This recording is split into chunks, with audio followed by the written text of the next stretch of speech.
Hey guys, welcome back to the channel. If you're new here, please feel free to hit that subscribe button. It really helps out. And on today's episode, we're going to be jumping back into our Mustang. We're going to be finishing up the installation. So stick around if you'd like to see how we do it. Alright you guys, so here is the sound installation that I'm going to be putting in the car right here. I decided to go with the lizard skin. I liked the idea of it kind of since I first saw it, and it was a tough decision between this and the Dynamat, but I decided I wanted to try this out right here. So I got a 2-gallon bucket of it right here, as well as I bought their applicator kit. Comes with the spray gun as well as the mixing paddle and their wet film gauge and the instructions and everything. So we're going to get into this and get spraying it. Alright guys, so here is the kit right here. When we open it up, looks like we have our spray gun right here. Looks like our gauge right here to tell how thick we're putting on the coating, as well as it comes with a little looks like a 90-degree attachment you can put on here to get into hard spots in the car. And then we also have our mixing paddle and our instructions. So we'll go ahead and we'll get these all unpacked right here, and we'll get started on this.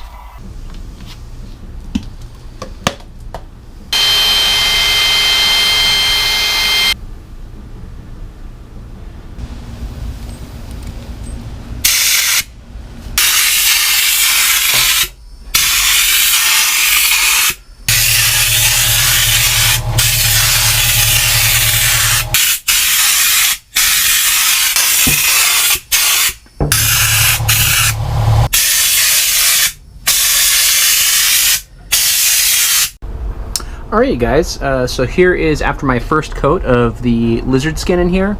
Now it did come out a bit thicker than I would have liked it right here. Initially I didn't notice, but I thought I'd set the air pressure on the gun correctly. When I looked back at it after I was spraying for a little bit, I noticed that it had fallen on the air pressure a little bit, so I bumped it back up and it started turning out a lot better back here towards the back.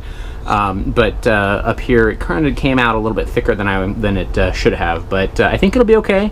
I'm gonna let it sit overnight to completely dry out, and the weather right now is pretty sunny and hot out, so it should dry pretty good and pretty quickly. They say you can recoat it within like an hour or two, I think, but since this came out a little bit thick, I think it's gotta dry a little bit longer. So we'll let it all dry up, and then we'll hit it with the second coat, and then we should be good. Alright you guys, so we're about to start our second coat of the lizard skin in here. Now one thing that I noticed right here is where the seam sealer is. I don't know if you can see it right down in here. Where the seam sealer is, it did start to peel in certain spots, like right there, right about here, and then a good section kind of like right there, and then a little bit back over there. So other than that, I mean, this stuff has been sticking pretty good, and it's not all the spots where the seam sealer are, it's just a couple of them, so maybe I didn't get those clean enough right there, but everything else is looking pretty good, I'd say. So I'm gonna go ahead and clean those areas up a little bit, and then I'll respray it. You know, if it peels off in those spots, I'm really not too worried about it, but you know, everything else is looking pretty good so far. So we'll keep on it, and we'll see how it turns out here.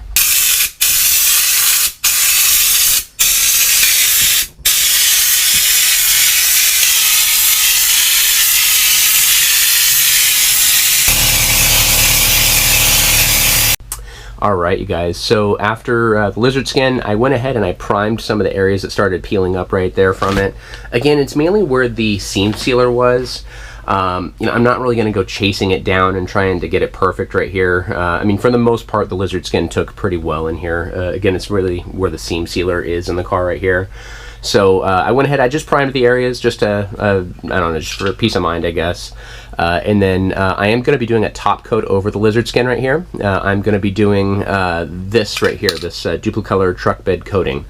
You can buy top coating directly from lizard skin, or you can paint it, whatever you want to do. I really like this stuff. It turned out pretty good on my divider panel for the back seat earlier, so I'm going to try this again right here. So let's get to it.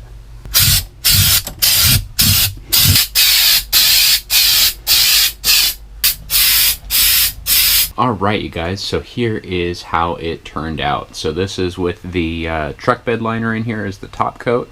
Overall, it turned out pretty good. Initially, it was a little bit gritty after it all dried, so I did vacuum it out and clean it up a little bit, but now I think it's pretty good here. It's a lot better than it was. So yeah, so now we are ready to start putting everything back together and tackling the dash a little bit, and we'll go from there. Alright, you guys, so that is all there is to installing Lizard Skin in your car. Hope you guys enjoyed the video. You know, as for right now, I can't say really if it was a good move or not to put that in there, or if maybe Dynamat would have been better. I got to get it all back together and start driving it to see how the sound difference is in there. I'll keep you guys up to date if if it's good, if it kind of stinks. I'll definitely let you know on that right there. It was a little bit disappointing with the seam sealer area right there, but it is what it is. I'm not going to go chasing it forever here. So again, though, hope you guys enjoyed the video. Hope you guys learned something from it. If you like the video, please go ahead and subscribe to the channel. It really helps out, and we will see you on our next project. Thank you.